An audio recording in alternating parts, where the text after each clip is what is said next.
It was a quiet Saturday morning when I first saw the bright orange envelope taped to my front door. At first glance, I assumed it was another delivery notice or maybe an advertisement for lawn services, but the bold Homeowners Association letterhead at the top immediately soured my mood. I tore it open right there on the porch, still in my slippers, the chill of early morning air mixing with the slow burn of irritation.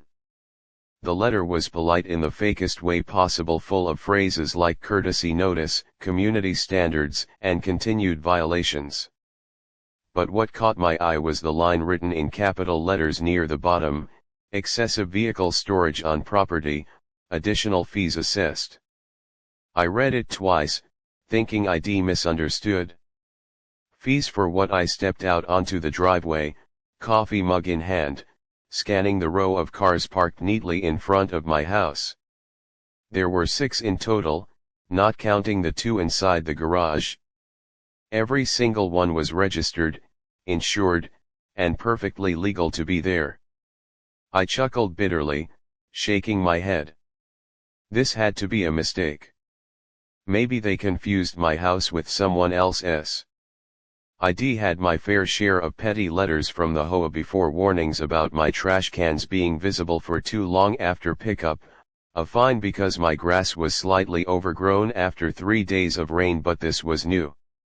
I went inside, set the letter on the counter, and opened my laptop to check the HOA portal. Sure enough, there it was, an additional $150 charge on my monthly dues, labeled vehicle violation fee. I could already picture the smug look on our HOA president's face, a man named Carl, who had somehow turned community management into his full-time hobby. He was retired, nosy, and obsessed with the idea of curb appeal. Carl loved nothing more than sending out those passive-aggressive reminders to uphold neighborhood values. I decided I wasn't going to let this one slide. After breakfast, I walked outside again and took a slow lap around my cul-de-sac.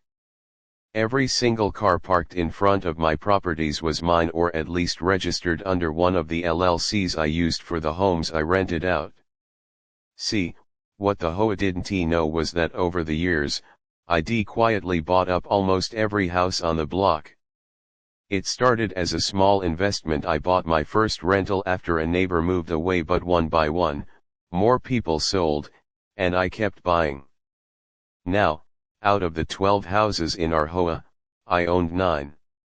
The rest were occupied by tenants who rented directly from me, most of whom didn't even realize the extent of it. I never advertised it, and I never flaunted it. But now, with this ridiculous fee, I had the urge to remind Carl and his little committee who really kept this neighborhood running. Still, I decided to play it cool. I emailed the HOA office first, asking for clarification. Within an hour, I got a reply: "Dear Mr. Langston, your property has been identified as having more than the allowable number of personal vehicles parked on site and along the street. This disrupts the aesthetic flow of the neighborhood. Please reduce the number of vehicles or additional penalties may be applied." I could practically hear Carl's self-satisfied tone behind the words. The aesthetic flow that was rich. Especially considering the fact that most of those vehicles were work trucks, landscaping and maintenance vehicles I used to manage the very homes in this neighborhood. Without them, Carl wouldn't even have the manicured lawns he bragged about in every meeting. By noon, I was standing in my driveway with my phone camera out, taking pictures of each car, their plates, registration stickers, and parking spots. Every one of them was compliant with the rules listed in the HOA bylaws. I even pulled up the exact section on my phone, which stated clearly that residents may park vehicles on their driveway and along the street, provided they are operable and registered. Nothing about a limit. Nothing about aesthetic flow. Just Carl's interpretation, as usual. As I documented everything, I saw Carl himself walking his little dog past my house. He wore his usual khaki shorts and that wide-brimmed hat that made him look like a park ranger. He stopped when he saw me, squinting like he'd been waiting for this moment. "Morning, Mr. Langston," he said in that syrupy sweet tone that people use when they're about to say something rude. "Got our notice, I presume?" "Sure did," I replied, keeping my voice calm. "Seems there's been some confusion." "Oh, I don't think so," he said, tugging on his dog's leash. "The board voted last week to start enforcing stricter parking policies. Too many cars make the neighborhood look cluttered." I took a slow sip of my coffee, not breaking eye contact. "Cluttered? Huh, you mean the cars that belong to the person maintaining half the homes around here?" Carl's smile faltered slightly, but he recovered quickly. "Well, rules are rules. We all have to follow them, even homeowners like yourself." "I intend to," I said. "But tell me, Carl, how exactly does the HOA plan to enforce a rule that isn't written anywhere in the bylaws?" That wiped the grin off his face completely. "Well, it's a new policy.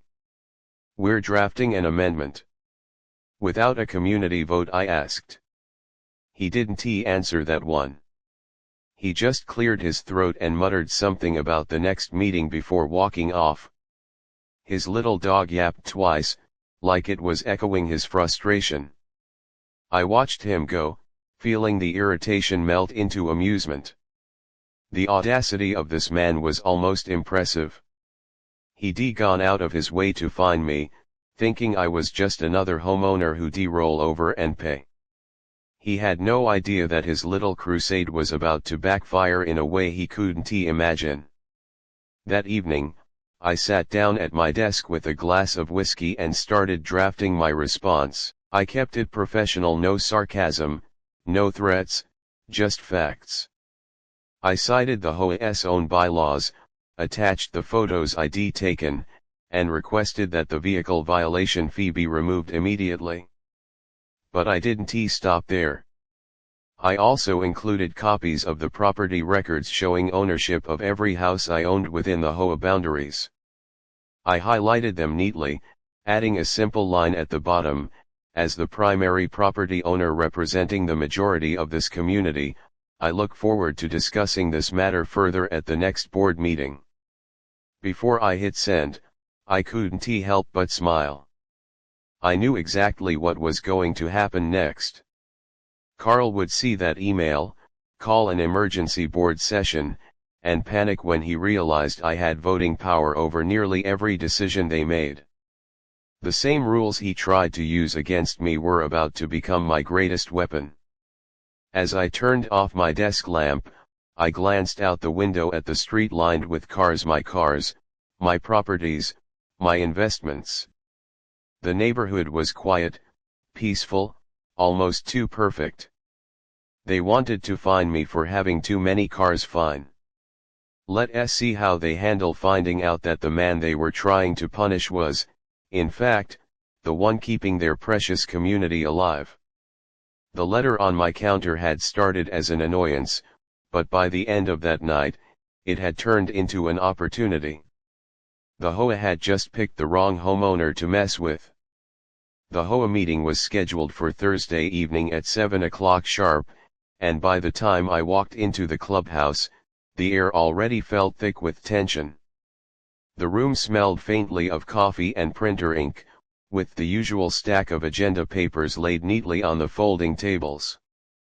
A handful of residents sat in the plastic chairs arranged in neat rows, some chatting quietly while others scrolled through their phones.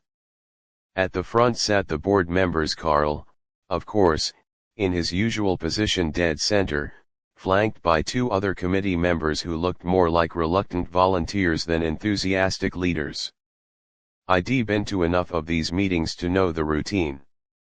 Carl would drone through the minutes from the last session, read off a few complaints about trash cans or noisy pets, and then spend the next hour lecturing about community standards. But this time, things would be a little different. When he saw me walk in, Carl's eyes widened for just a second before he forced his trademark smile. "Ah, Mr. Langston," he said into the microphone. "Glad you could make it tonight. I assume this is regarding your, vehicle issue." His tone made it sound like I was there to beg for forgiveness, but I simply nodded and took a seat near the front. I could see my letter printed out in front of each board member, highlighted in yellow and marked with sticky notes. It looked like they'd been studying it. The meeting began with the usual formalities. Carl went through the minutes, approved last month's landscaping budget, and gave a short speech about keeping our neighborhood attractive to future buyers. Every word dripped with self-importance. Finally, after nearly 20 minutes of filler, he cleared his throat and said, "Next item on the agenda: discussion of vehicle violations and new parking enforcement policy." His eyes flicked toward me like he'd been waiting for a cue. I didn't move yet. I wanted to see how far he'd go. Carl shuffled a few papers and continued, "As many of you know, we've had an increasing issue with residents keeping excessive numbers of cars on their property and along the street. This not only clutters the view but also decreases the appeal of our neighborhood. The board has voted to begin assessing additional fees for properties with more than 4 personal vehicles visible from the street." Several people murmured in confusion. One man raised his hand. "Wait, when did we vote on that? I didn't get anything about new parking limits." Carl hesitated just a fraction too long before replying, "Well, it was an internal decision made by the board to maintain community standards. The amendment will be formally added to our bylaws at a later date." That was my cue. I stood up, smoothing the papers I'd brought with me, and said, "With all due respect, Carl, that's not how amendments to the bylaws work." Every head turned. Carl blinked, caught off guard. "Mr. Langston, please," he began, but I kept going. "The HOA bylaws," I said, holding up my copy, "require a majority vote from homeowners before any new policy can be enacted that imposes additional financial obligations. You can't just decide a rule like this behind closed doors and start charging people for it. That's illegal under state HOA law." A ripple of whispers spread through the room. One woman in the back nodded in agreement. Carl shifted in his seat, his smile beginning to crack. "Mr. Langston, this isn't the time for—" "Actually, it is," I interrupted, my voice calm but firm. "Because I received a $150 fee this week for violating a rule that doesn't exist. I'd like that charge reversed immediately."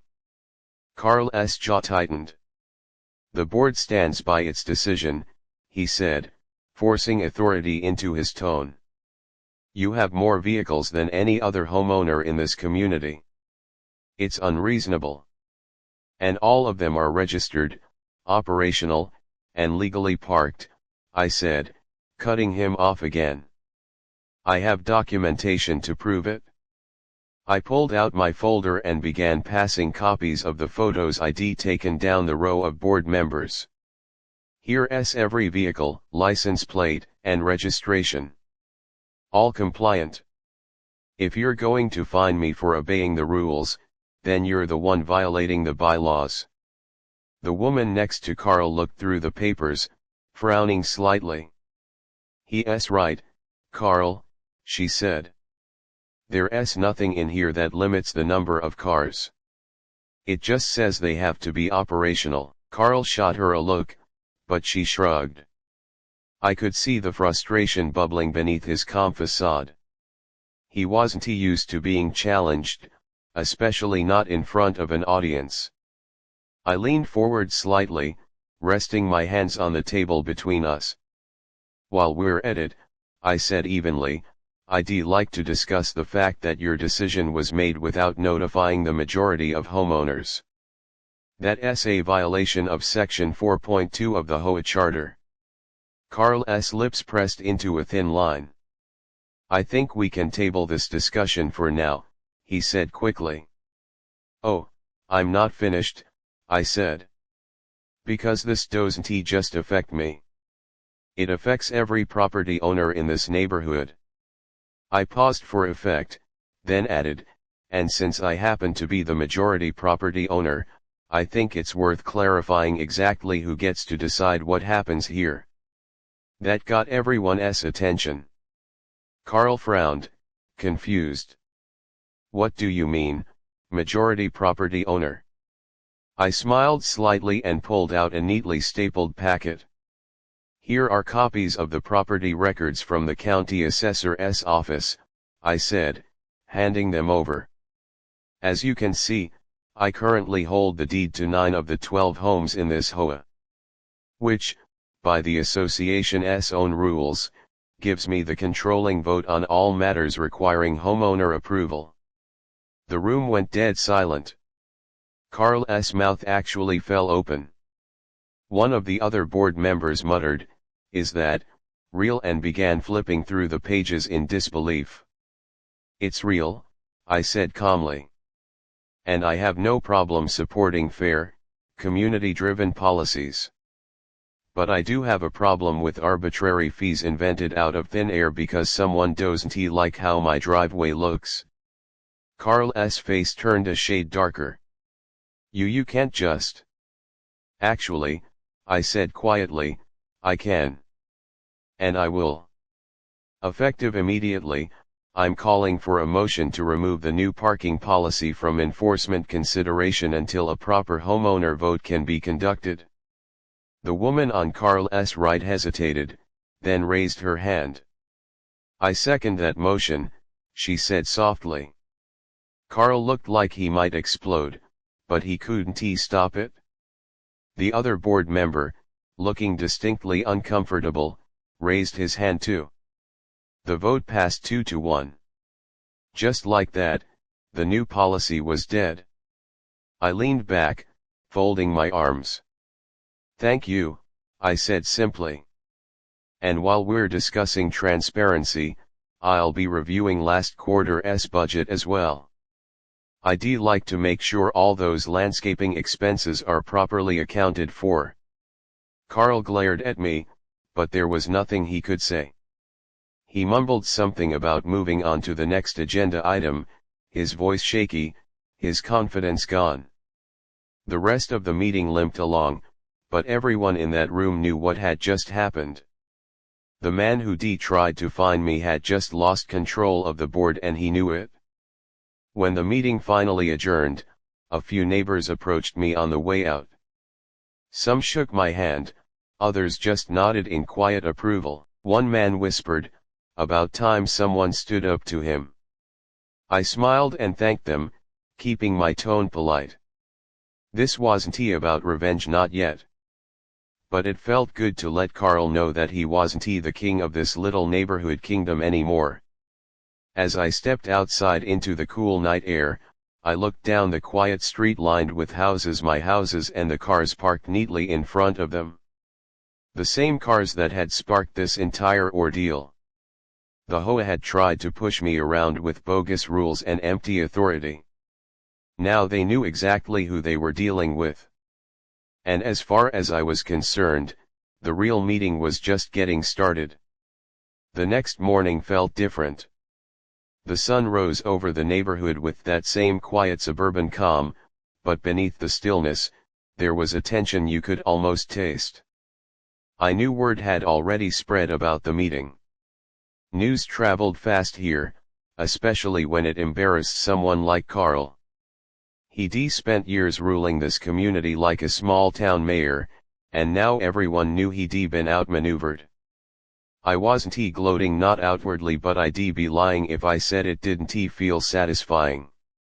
I had spent years putting up with his passive-aggressive notes and unnecessary fines. For once, the tables had turned. When I stepped outside, the air was crisp, the smell of fresh-cut grass lingering from one of my landscaping crews that had finished up late last night. My cars were all parked neatly as usual, shining in the morning light. It almost felt symbolic, every vehicle in its place, every house under my ownership standing in quiet defiance of the nonsense I'd endured. My phone buzzed in my pocket. It was an email from the HOA board secretary. I opened it and smiled when I saw the subject line, Amendment Reversal and Board Restructure Proposal.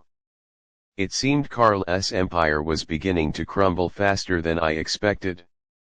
Apparently, the other two board members had met privately after the meeting to discuss leadership concerns.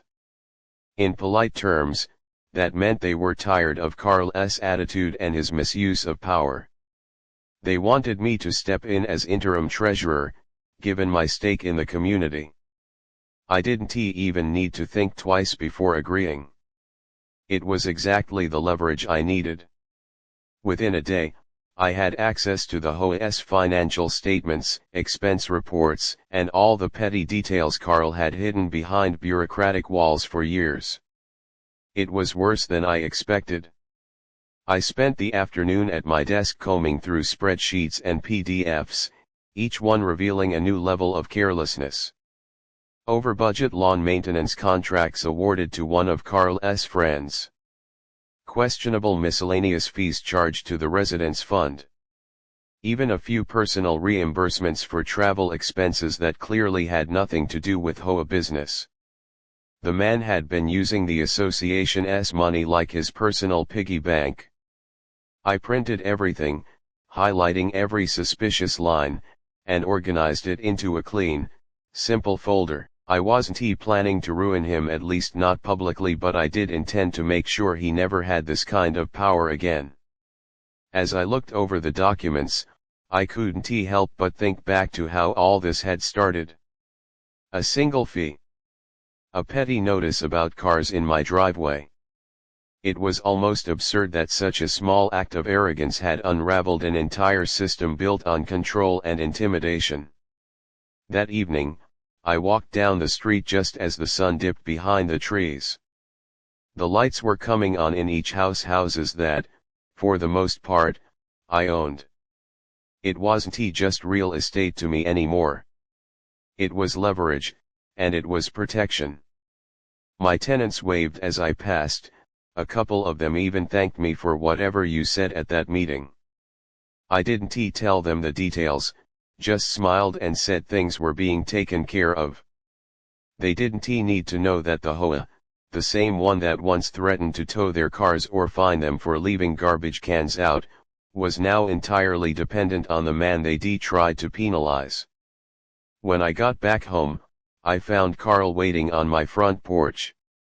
His car, a spotless white SUV, was parked crookedly at the edge of my driveway, as if he'd been too nervous to pull all the way in. He looked smaller somehow, standing there with his clipboard clutched under his arm, his usual confidence replaced by something that looked a lot like defeat. "Evening, Carl," I said, unlocking my gate. "Didn't expect a house call." He gave a weak smile.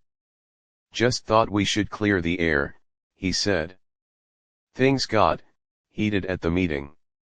"Things got honest," I corrected, stepping past him. "There's a difference." He followed me toward the porch steps, shifting uncomfortably. "Look, I didn't mean to single you out. The parking issue, it's just, people have been complaining. They think all the cars make the neighborhood look more like a business than a community." "Then maybe they should buy a house," I said flatly. "Or at least pay enough attention to realize most of those cars are for the maintenance of their own homes." He winced at that. "I suppose I didn't see it that way." "Of course you didn't," I said, turning to face him. "You were too busy finding new ways to remind everyone that you're in charge.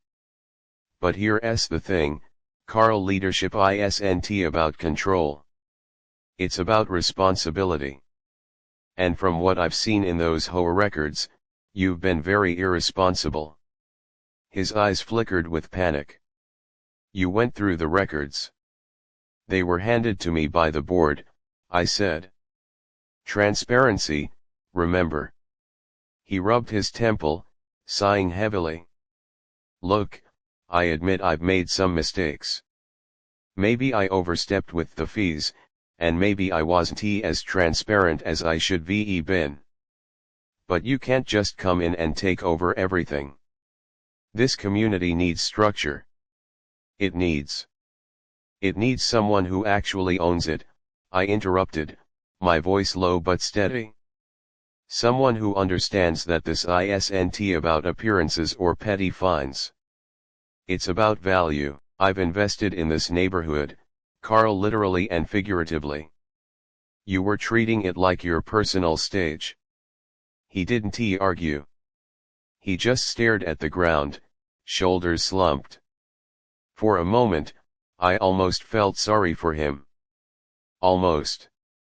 I'm not here to ruin you, I said finally. But you're done running this HOA. The board's already planning a vote to replace you. I suggest you step down before that happens. It'll look better for everyone. He swallowed hard, then nodded slowly. You're serious? Dead serious? There was a long silence. The only sound was the faint hum of crickets and the occasional bark of a dog down the street. Finally, Carl said quietly, "You're not what I thought you were." I smirked. I get that a lot. He nodded once, then turned and walked back toward his SUV. I watched as he got in and drove away, his headlights sweeping across the houses I owned, illuminating each one briefly before disappearing into the distance. When he was gone, I stood there for a long moment, letting the quiet settle in again. The street looked peaceful, almost serene, like it had reclaimed some balance it had been missing for years. The following week, Carl officially resigned. The HOA board voted me in as the new president without a single objection. It wasn't a role I ever wanted, but it was one I was more than prepared to handle. The first thing I did was eliminate the unnecessary fees. The second thing was to propose a revision of the bylaws, one that required transparency for every decision, budget, and amendment. No more secret votes, no more fake policies. For the first time, the HOA actually worked for the homeowners. A few weeks later, as I stood on my porch again, watching the evening settle over the neighborhood, I couldn't help but smile. The same cars that had sparked all this trouble were still there, lined neatly along the street, polished and gleaming under the setting sun. The HOA had tried to punish me for owning too many cars, too many properties, too much influence. But in the end, all they done was remind me of what I built. This neighborhood wasn't just where I lived. It was mine. Every inch of pavement, every manicured lawn, every quiet street light that flickered on as the night deepened. They raised my fees for having too many cars, never realizing that I owned every house on the block. And now, they never forget it.